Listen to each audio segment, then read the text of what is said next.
For decades, rumors swirled around Hollywood about a mysterious falling out between legendary comedian Lucille Ball and a certain actress she once shared the screen with.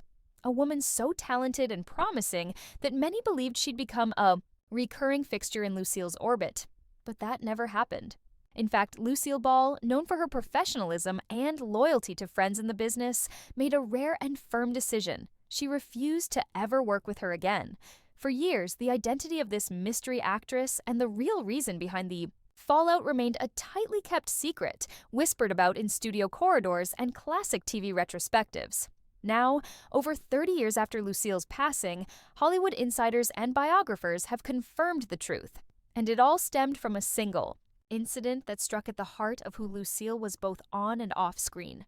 The actress in question was Barbara Pepper, a seasoned performer best known later for her role as Doris Ziffel on Green Acres. Though Barbara and Lucille had once been close, both were graduates of the same early Hollywood scene and shared friends. In the comedy circuit, things took a sharp turn during the early 1950s, just as I Love Lucy was becoming the biggest show in the country. According to crew members and writers from the set, Lucille offered Barbara a guest appearance on the show during its early seasons, hoping to help an old friend who had fallen on hard times. Barbara had reportedly been dealing with personal struggles, including the loss of her husband and battles with alcoholism, but Lucille believed in second chances and was known to be generous with opportunities.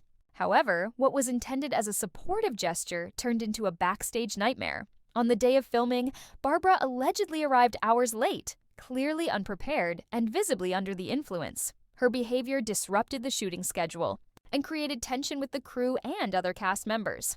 Most significantly, it embarrassed Lucille, who had personally vouched for her. Desi Arnaz, co-creator of I Love Lucy and Lucille's husband at the time, is said to have confronted Barbara directly and insisted she leave the set. Though there was no public scandal or press coverage at the time, likely thanks to the influence Lucille wielded within CBS and her desire to protect her friend's dignity, the incident left a lasting impact. According to people close to her, Lucille felt deeply hurt and betrayed, not just because of the unprofessionalism, but because it came from someone she had tried to lift up.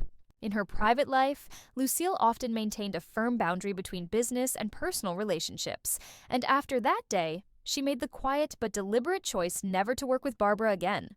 Despite later attempts by Barbara to reconnect and seek forgiveness, Lucille reportedly held her ground, though she never spoke publicly about the incident. In recent years, as more biographies and behind-the-scenes memoirs have emerged, the story has finally come into full view. Not as a tale of petty rivalry, but as a painful example of how even the most generous stars have limits when trust is broken. To her credit, Lucille never used the situation to damage Barbara's career or speak ill of her in public. Instead, she let the silence speak for itself. Today, fans of both women look back on their careers with admiration, but now with added understanding of the complex realities behind the glitz of classic television. Lucille Ball's decision wasn't made out of cruelty or spite. It was made out of disappointment, self-respect, and a deep sense of professionalism that she demanded from everyone she worked with, no matter how close they were. And now, decades later, we finally understand the full story behind the friendship that quietly ended behind the scenes of America's favorite sitcom.